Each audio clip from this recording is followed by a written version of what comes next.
বিক্রমকে বোকা বানিয়ে বানিয়ে এবার নকল টাকা দিয়ে রায় এবং চ্যাটার্জি বাড়ি কিনে নিল বিক্রমের কাছ থেকে। হ্যাঁ বন্ধুরা, এমনটা হতে চলেছে আজকের পর্বে। বিস্তারিত জানতে ভিডিওটিতে লাইক দিয়ে চ্যানেলটিকে সাবস্ক্রাইব করে পুরো ভিডিওটি তোমরা দেখতে থাকো। গল্পের শুরুতে আমরা দেখতে পারবো পুরোহিত মশাই রানীর অনেক প্রশংসা করে আর বলতে লাগলো, এমন লক্ষ্মীপূর্ণা মেয়ে কয়েকজনের ঘরে থাকতে পারে, ও সাক্ষাৎ লক্ষ্মী। তখনই নয়নতারা দেবী বলতে লাগলো, এই তো পুরোহিত মশাই শুরু হয়ে গেল বানের গুণচর্চা। বানের গুণচর্চা যে করতে থাকে সে না আর থামতে চায় না।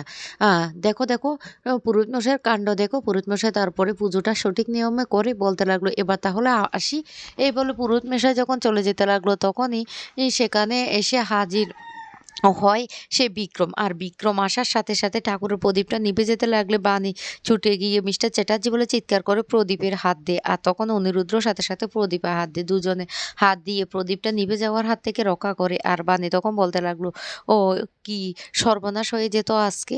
অনিরুদ্র তখন বলতে লাগলো, না না বাণী, কোনো সর্বনাশ হবে না। এই রায়বাড়িকে আমরা আগলে রাখবো সমস্ত বিপদের হাত থেকে। এবার শুধু রায়বাড়ি আর চ্যাটার্জি বাড়িতে আনন্দের বন্যা বইবে, কোনো দুঃখ কোনো কিছুই থাকবে না। আর তখনই সে মুহূর্তে বিক্রম এসে হাজির হয়। বিক্রম বলতে লাগলো, এটা তোমাদের ভুল ধারণা। ভুল ধারণা, এই বাড়ি আজ থেকে আমার, এই বাড়ির সম্পত্তি সব কিছু আমার।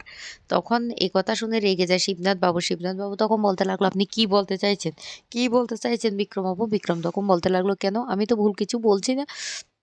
তখনই শিবনাথ বাবু রেগে বিক্রম বাবুর কাছে গিয়ে বলতে লাগলো, আপনি এত বড় প্রতারণা কি করতে পারলেন। এর আগেও আপনি আমাদের সাথে প্রতারণা করেছেন, এখন আবার প্রতারণা করছেন। তখনই বিক্রম শিবনাথ বাবুকে ধাক্কা মেরে ফেলে দিয়ে বলতে লাগলো, কিসের প্রতারণা, কিসের প্রতারণা, যেটা সত্যি আমি সেটাই বলছি। এ বাড়ি সম্পত্তি সমস্ত কিছু আমার।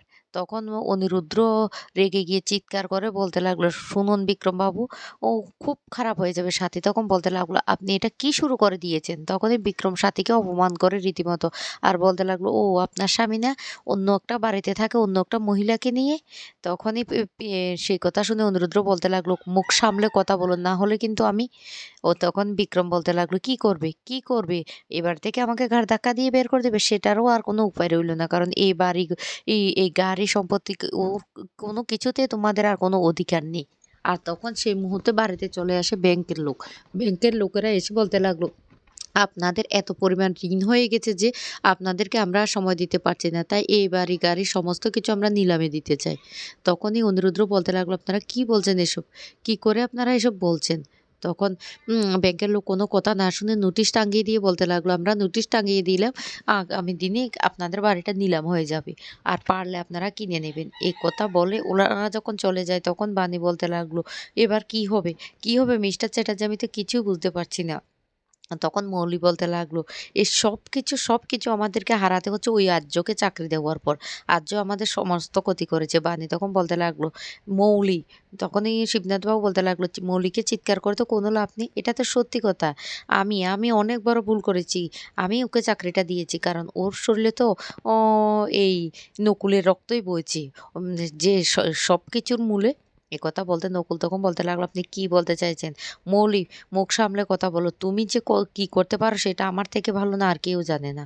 তখন শিবনাথবাবু বলতে লাগলো, কেন, তোমার মতো মিথ্যাচারের রক্তই তো বইছে ওই আর্যর শরীরে, সেই জন্য তো আর্য আমাদের সাথে এত বড় প্রতারণা করছে। ঈশানী তখন বলতে লাগলো, শুনুন দাদা, ও বাবা তো একদম ভুল কিছু বলছে না। আজকে আর্যকে চাকরি দেওয়ার পরেই তো ও আমাদের সব কিছু পথে বসেছে, সব কিছু নিলামে চলে যাচ্ছে।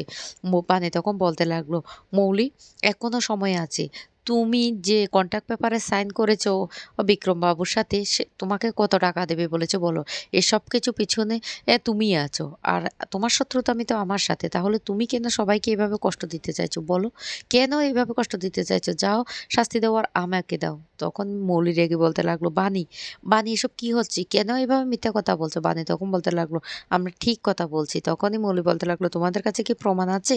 তখন অনুরুদ্র বলতে লাগলো, হ্যাঁ, আমরা উড়ু উড়ু কোনো কথা বলছি না, তুমি যে ওর সাথে হাত মিলিয়েছো সেটা আমরা বেশ ভালো করে বুঝতে পারছি, কারণ আমাদের বাড়ি থেকে সমস্ত খবর কি করে লিক হয়।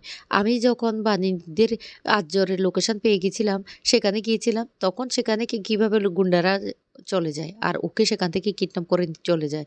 আমরা যখন কোম্পানিতে গিয়েছিলাম অফিসে কাগজপত্র নিয়ে আসার জন্য, এর আগে কি করে লোকরা এসে সমস্ত ফাইলপত্রগুলো চুরি করে নিয়ে যায়।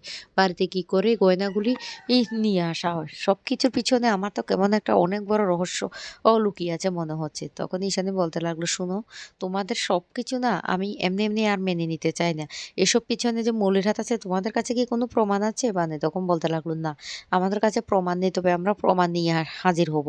তখনই মৌলি বলতে লাগলো, "তাহলে প্রমাণ না থাকলে এইভাবে আমাদেরকে দোষারোপ করতে পারলে আমি তোমাদেরকে ছাড়বো না।" বানি তখন বলতে লাগলো, "মৌলি, তুমি বেশ ভালো করে জানো আমরা যে অভিযোগটা করছি তা এক বিন্দুও মিথ্যে না। কিন্তু তুমি বড়, বড় কথা বলছো। সমস্ত প্রমাণ তো আমরা নিয়ে আসবো। তবে আগে আমাদেরকে এই বাড়িটা বাঁচাতে হবে। মিস্টার চ্যাটার্জি, আমাদেরকে এই বাড়িটা বাঁচাতে হবে।" তখন এই কথা শুনে অনিরুদ্ধ বলতে লাগলো, "একদম ঠিক কথা বলেছ বানি। আগে আমরা এই বাড়িটা কি করে বাঁচাবো তার প্ল্যান করতে হবে।" এদিকে পিনাকি তখন বলতে লাগলো, "বানি একদম ঠিক কথা বলছে। আগে আমাদের এই বাড়িটা বাঁচাতে হবে।"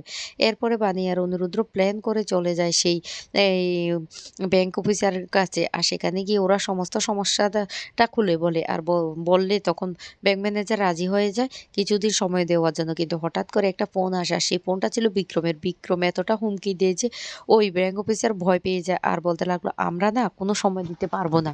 যা শুনে বানি আর অনিরুদ্ধ তখন রীতিমতো চমকে যায়। তখন অনিরুদ্ধ বলতে লাগলো, "এসবের পিছনে কার হাত আছে আমরা বুঝতে পারছি। ওই উরু ফোনটা বিক্রমই করেছিল। ও লোকটা চাপে পড়ে আমাদেরকে আর সময় দিতে চাইছে না। এবার আমরা কি করব?" বানি তখন বলতে লাগলো, "মিস্টার চ্যাটার্জি, আমাদের কোনো না কোনো উপায় তো বের করতে হবে। ওই বিক্রমের হাত থেকে আমাদের নিলামে যাওয়া বাড়িটা রক্ষা করতে হবে। না হলে কিন্তু আমরা পথে বসে যাবো। আমাদেরকে তো পথে বসলে হবে না।" এইদিকে বিদ্যুতের মা ভুলভাল বোঝাতে থাকে তানিয়াকে আর বলতে লাগলো, "তানিয়া, তুমি তোমার ব্যাগপত্র গুছিয়ে নাও। এ বাড়ি থেকে না সবাইকে বের হয়ে যেতে হবে। তাই আমিও গুছিয়ে নিচ্ছি।" তখন বানি এসে সেটা শুনে প্রচণ্ড রেগে যায় আর বলতে লাগলো, "মামুনি, তুমি এসব কি বলছো ছোট বাচ্চা মেয়েটাকে?"